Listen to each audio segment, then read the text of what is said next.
Hello, this is Phone Camera Enhancements to Class Grading Interactions and Learning, a workshop at DVC. And I'm recording this so that we can get through the PowerPoint as fast as possible and move on to the exercises. So here goes. Reasons for photographing students' projects are helpful to you. It's an aid to memory.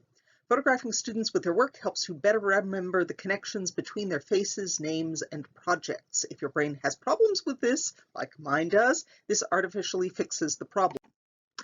If a student wants a reference, years later you can look up their past work to refresh your recollection of what they did while they were your student. You can also do grading at home from photos instead of doing this in haste with ephemeral projects, or you can spare yourself from dragging awkward items home or avoid losing or damaging items. I am completely memory impaired and have a great deal of possibility of losing things. If you've seen the costume studio, which we will tour afterwards, it is an easy place to lose things in, and so I try to move things as little as possible.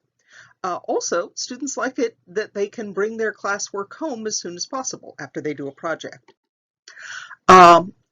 It guards against error or loss. If you somehow still lose a grade number for a project, you have a record you can check back on to be sure when a student says, "But I did that project," to see if they are correct, or just think they did it but never actually turned it in. The number of times I've had people do projects where they have pictures of it on their phone, they know they did it, but they never bothered to turn it in to me.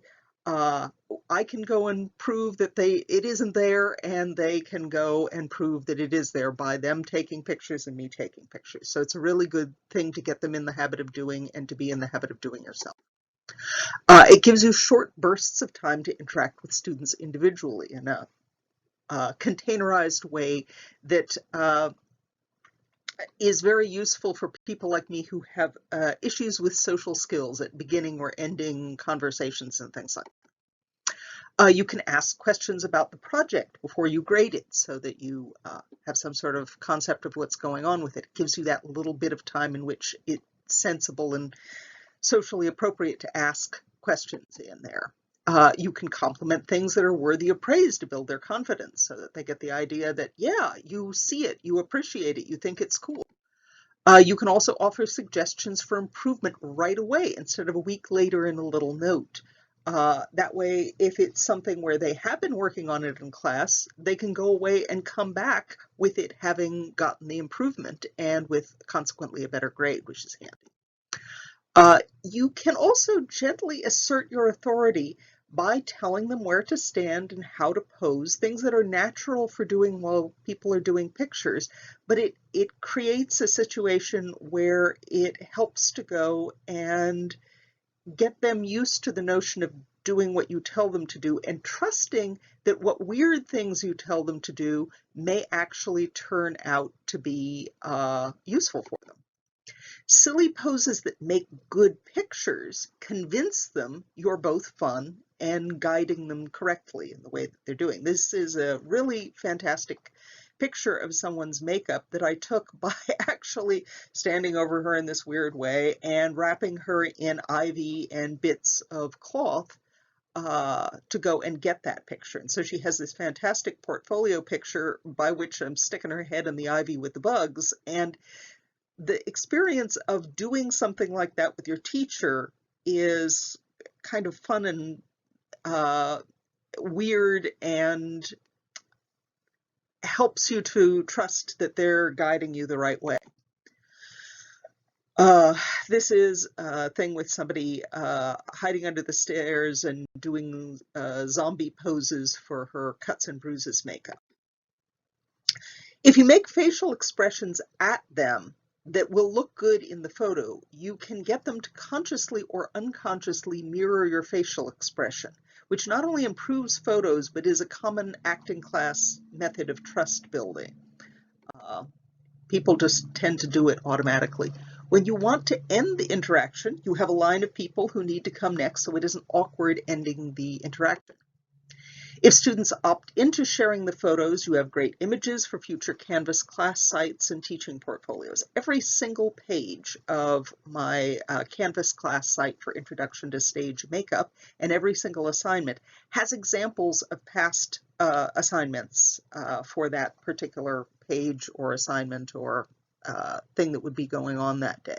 And it really helps that you have a body of things that they can look at and model behavior on the best of the past.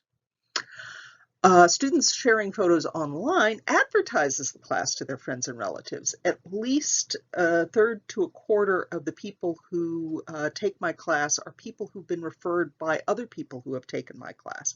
And they find out because their friends post their pictures to Facebook and other things. And they say, oh, wow, that sounds like a cool class. And then they sign up for mine. The longer you do it, the better you get at taking pictures that are flattering of people and their work, which can improve your own home and work photography. Here's my aunt blowing out the candles on her birthday cake, and here's a hot glue crown of my own that I've gotten better at taking pictures of. It's also just plain fun. The more you do it, the more you play with it, the more it becomes this intriguing thing, and more the students have fun with it. The reason students find it useful, they too have a time when they can get your attention in a way that does not require speaking up or interrupting. It's an easy time for the shy to ask questions and bring up issues. The process gives them direct individual attention, so they don't go through a class never being sure if the teacher knows you exist. If you share your photos with the students, they get portfolio shots of their work and fun shots to share on social media, which they love.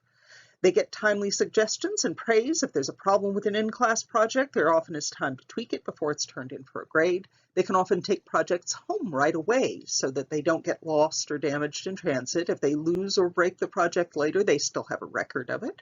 You can subtly train them to pose better for pictures over time, which they will find useful in taking other pictures. I've had many students in the past saying, I did photo shoots and I always know how to stand and I know how to do this now. You can gradually educate them about how to take better photos of others and or objects in your discipline by talking to them about what you're doing while you're doing it. It makes them more relaxed as they know why you're doing the crazy things that you're doing, and they learn. Students rarely get photos posed with things that they make or in groups with their fellow students, yet years later these sort of photos are greatly valued memories, and it is fun. The ingredients you will need: a cell phone camera. You don't need a really new fancy spiffy one. Anything like 8 years ago is more than adequate. I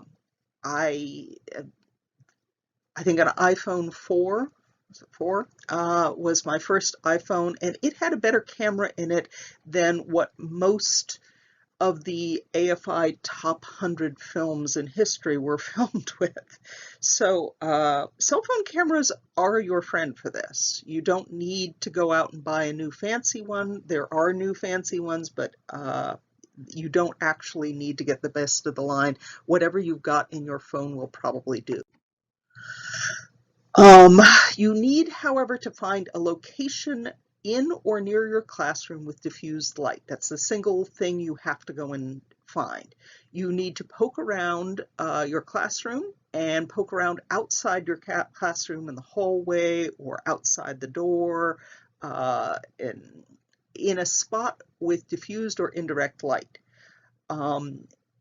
Outdoors isn't usually great. You don't want direct sunlight, but if there's a spot near your door where you can duck out and there's a shade tree, you have found a place with diffused light.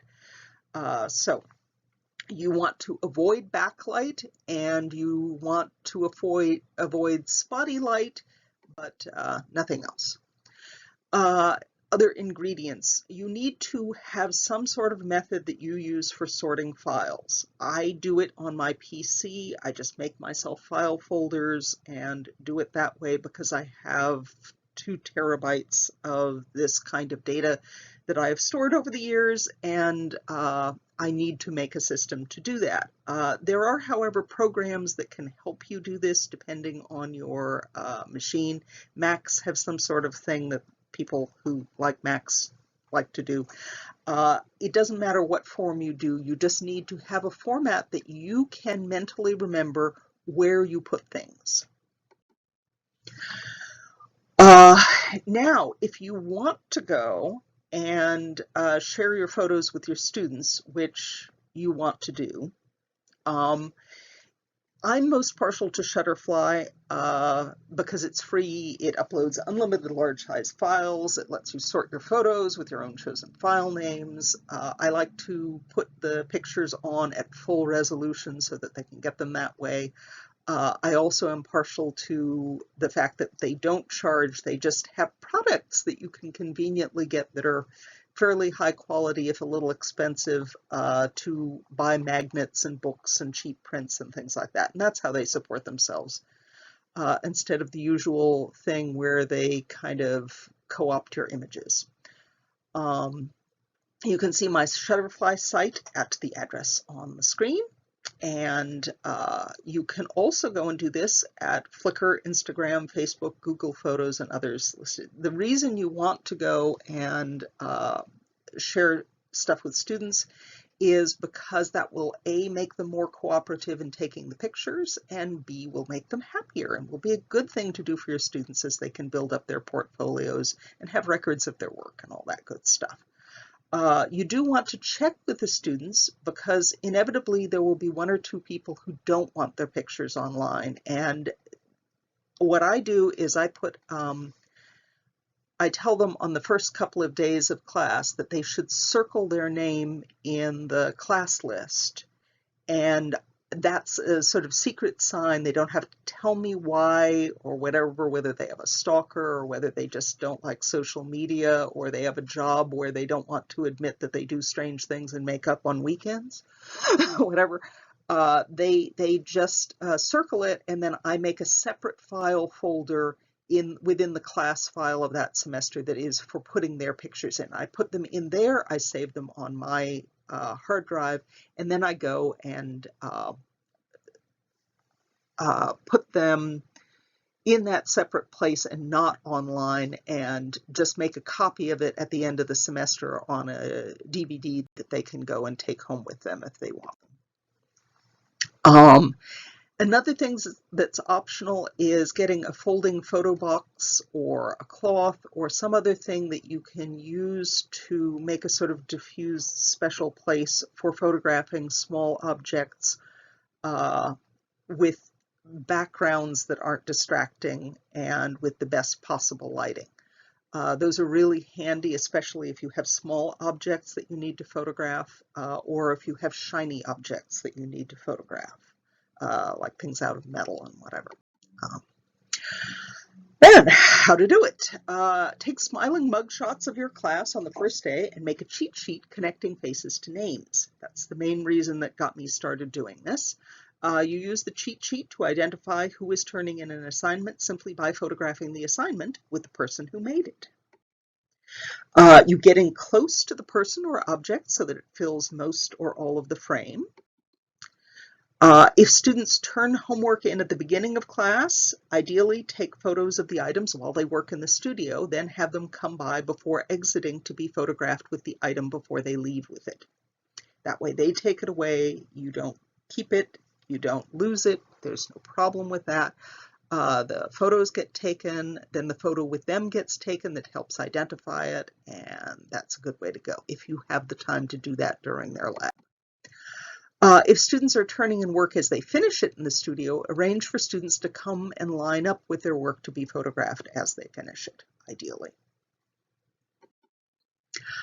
Show them the photos also, cull the blinkies, so that they can object to things that they don't like. They don't like the way they're looking that day. Oh, my hair is terrible, whatever.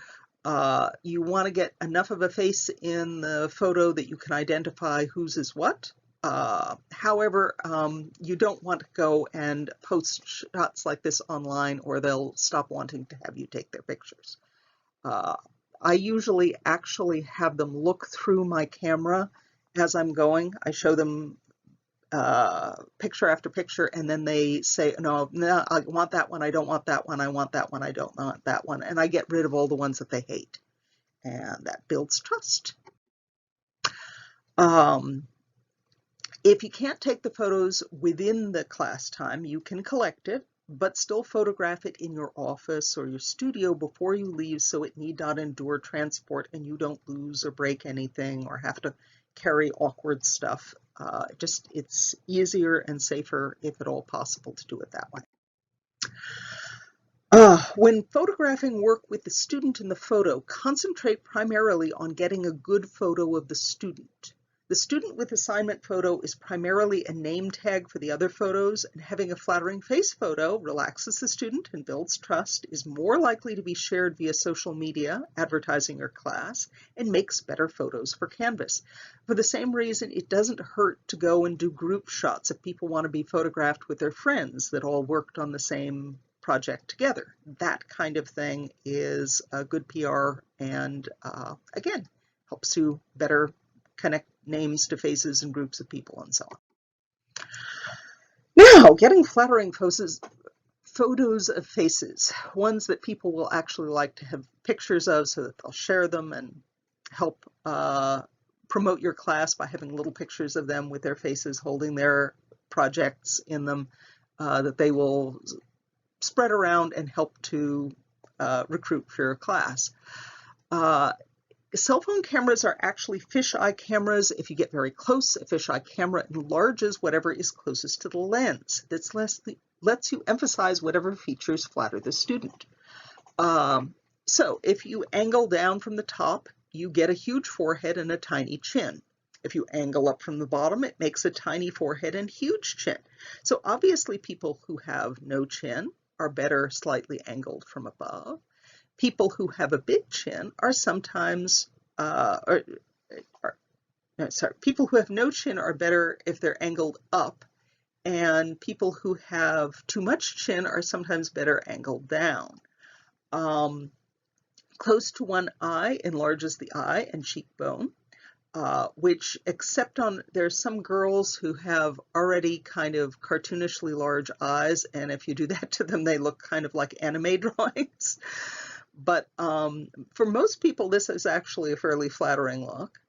Close to the nose enlarges the nose. It doesn't look terribly pronounced on mine because I have a little nose, but you got to watch it on that one for people who already have big noses. Straight on, close up, and centered makes the nose slightly larger, which is fine in my case as I've got a little nose. And the sides of the face recede, making the face look thinner, which therefore is, for people who have sort of big square faces like mine, is usually a little bit flattering. However, for most people, down angles in 3/4 profile nearest one eye, but not too near, tend to flatter most people and slightly feminize faces. Studies have shown that people like slightly feminized faces better than ones that are more aggressively masculine looking for the most part.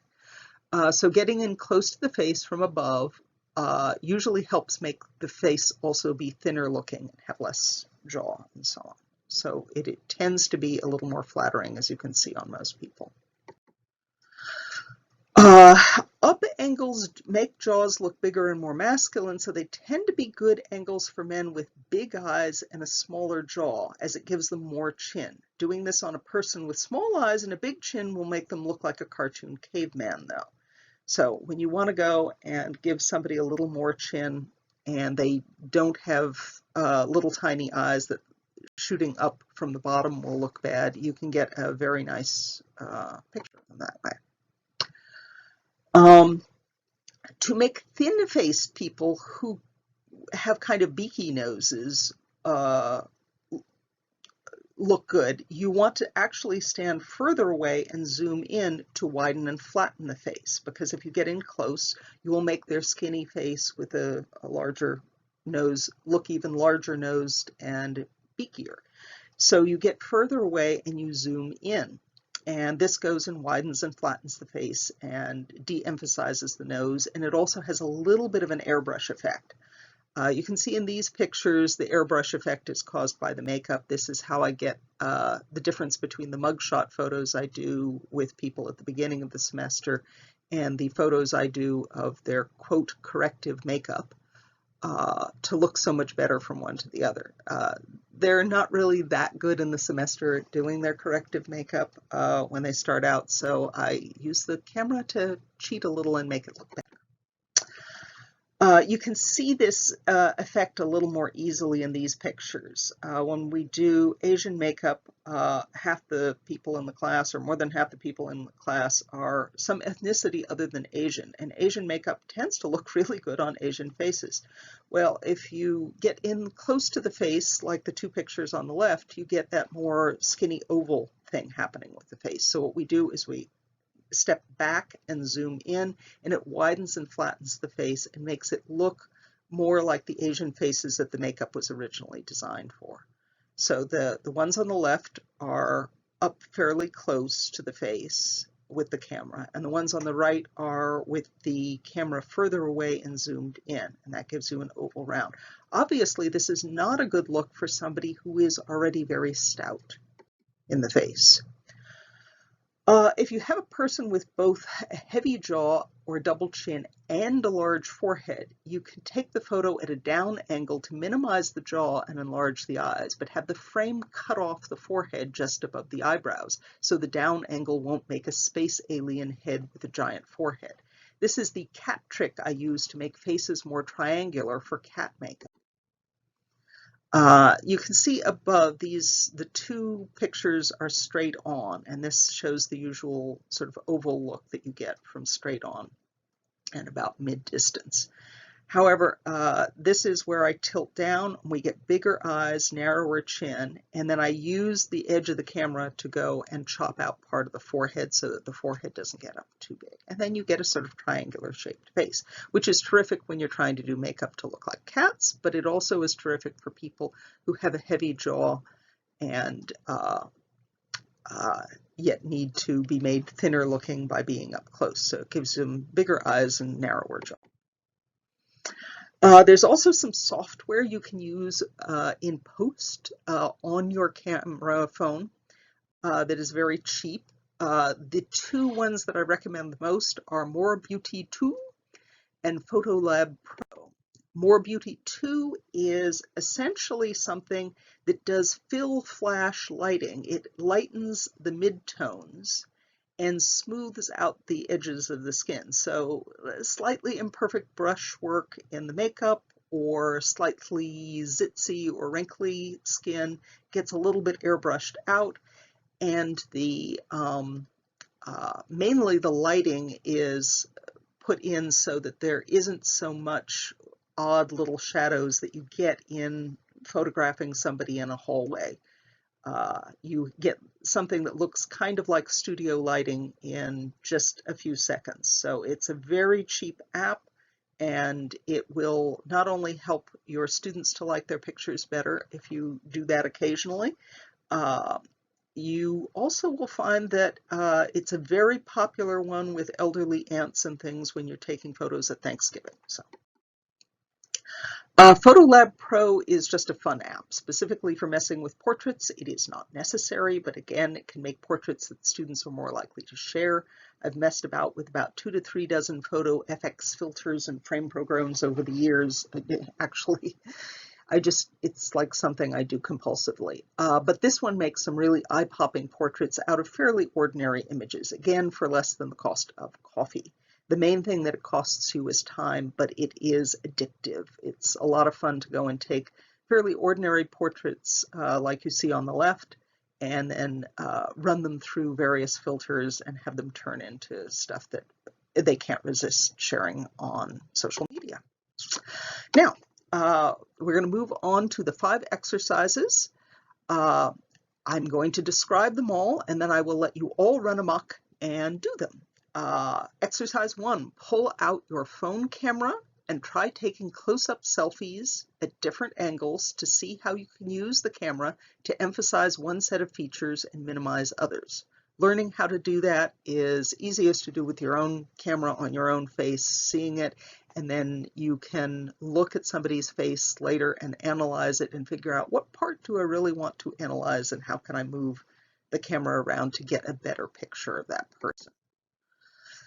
Uh, Exercise 2 will be where you take your phone and wander through the basement down here for 5 minutes, taking selfies in assorted places with different lighting conditions. You're going to figure out the places where you get the most diffused light and least amount of shadows. That's all you're going to do. It'll take you less than 5 minutes, I suspect. Exercise 3, when you find yourself in one of the puddles of diffused light with other people, because there's only a few puddles of diffused light that you can find, you will share your selfies with one another and look and see what they do. Then swap phones with a partner and take turns taking photos of each other at assorted angles and zoom distances. Try to get at least one good portrait of your partner by trying the different angles and the zooms and the different ways you can go and do that. Just play with a partner and keep doing that until you get something good of each. Then exercise 4 will be, you will get your phone back from your partner and come back into the makeup room to pick up a, quote, project. Return to the pool of diffused light to photograph your partner holding the object. Try to make the frame entirely filled with the project and the face of your partner. This is how you would do these face as a name tag things. And then the last thing is you'll bring the objects back into the makeup room and also the men's dressing room next door, and you'll try out the various types of setups for photographing different objects, which I will madly be putting up as you go and do the other stuff. So you will try out any object that is near the size or reflectivity of assignments you typically receive from students and practice taking photos with them in different kinds of setups. And those are the 5 exercises. And when you're done, you can run away or you can stay and I will give you a tour of the theater. That is all. Thank you.